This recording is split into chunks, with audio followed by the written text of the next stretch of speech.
Mzee Oburu, tell William Ruto, if he is sincere, he wants to implement NADCO, the way he removed him from office within 2 weeks, atafute pesa, aite wabunge, awapatie na wasenata wapitishe NADCO within 2 weeks.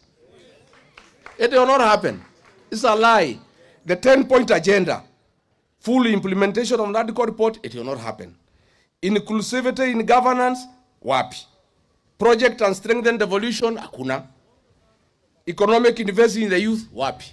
Nimesikia William Ruto akikemea vijana wetu na kuwatukana. Oh, these young people, they are cowards. They don't want to marry girls. Oh, they are fearing girls. Why can they marry? These boys cannot marry because they have nowhere to take the girls.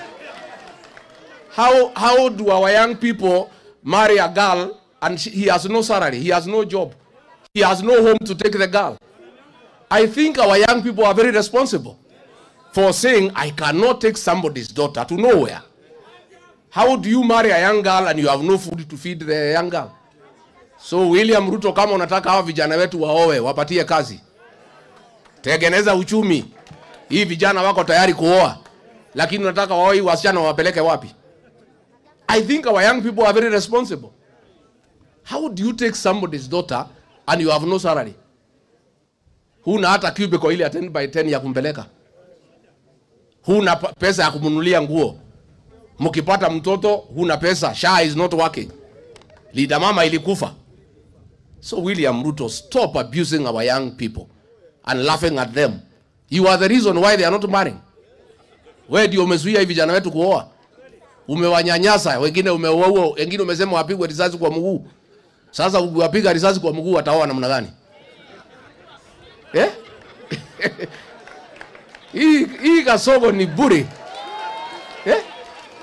Yeye anataka anapesema watoto wapigwe risasi kwa mguu, alafu anawaambia wakaoe. Wataoa namna gani kama wamepigwa risasi kwa mguu? Nyinyi watu wa magazeti, muulize hiyo Kasongo kuliko kueneza uvumi. How does he expect these young boys to marry? They have no capacity to start a family. They are jobless, they are helpless. They are intimidated, they are harassed. In fact, those young people are responsible. I think that is wisdom. How do you start a family when you have no capacity? Mimi nataka kuambia vijana msijali. Nikiunda serikali nitalainisha mambo, within wire muoe nyote.